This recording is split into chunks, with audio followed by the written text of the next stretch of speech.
કલાગૃહ નહીં, સમુદ્ર, ધરતી માતાને.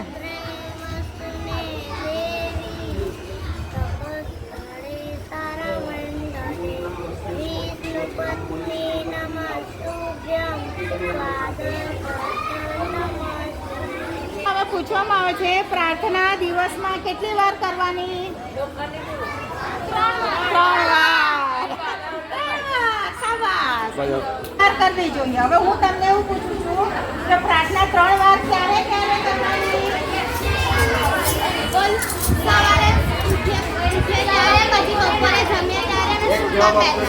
શાબાશ શાબાશ. વહેલો ઉઠે તે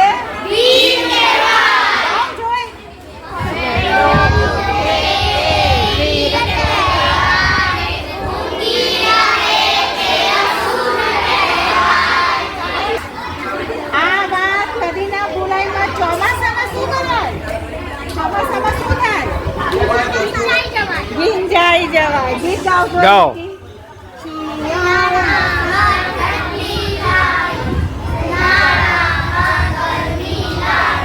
ચોમાસામાં ભીંજાઈ જવાય. તમને પૂછવામાં આવે છે પ્રશ્ન જમતા જગદીશને પૂરું કરો.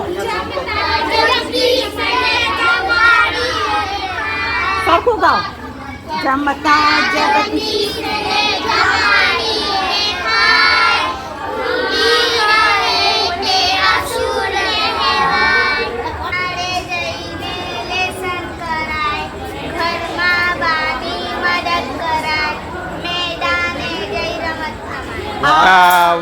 ચાલો એક પ્રશ્ન જાણે તો થઈ ગયું.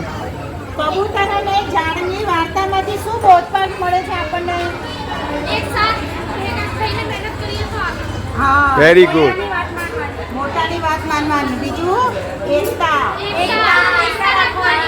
રાખવાની. શાબાશ. ચલો, કબૂતરને કોણ મદદ કરે છે? જે ફસાઈ ગયા હતા ઝાડમાં, એમને કોણે મદદ કરી?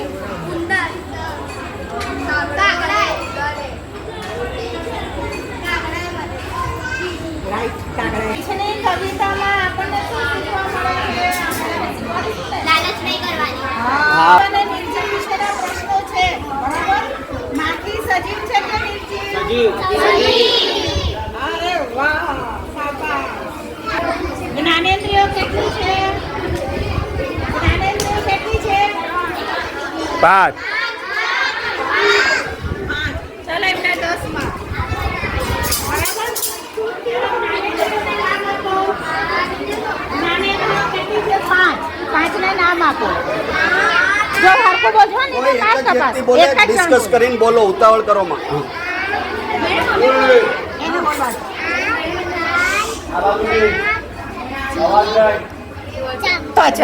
શાબાશ શાબાશ. અંધ કહીએ તો શું કહેવાય? દેખી ના શકે એટલે એને અંધળો કહેવાય છે. બરાબર?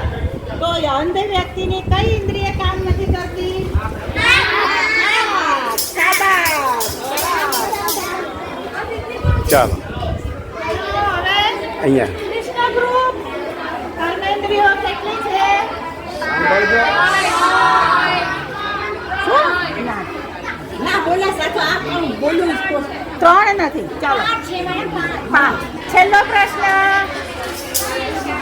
મનુષ્યએ પરમાત્માને એવી કઈ ભેટ આપી છે જેનાથી સાચું ખોટું આપણે નક્કી કરી શકીએ છીએ? બુદ્ધિ. ચાલો બતાવો. એક હાથે જવાબ આવજો. મને હાથ નથી.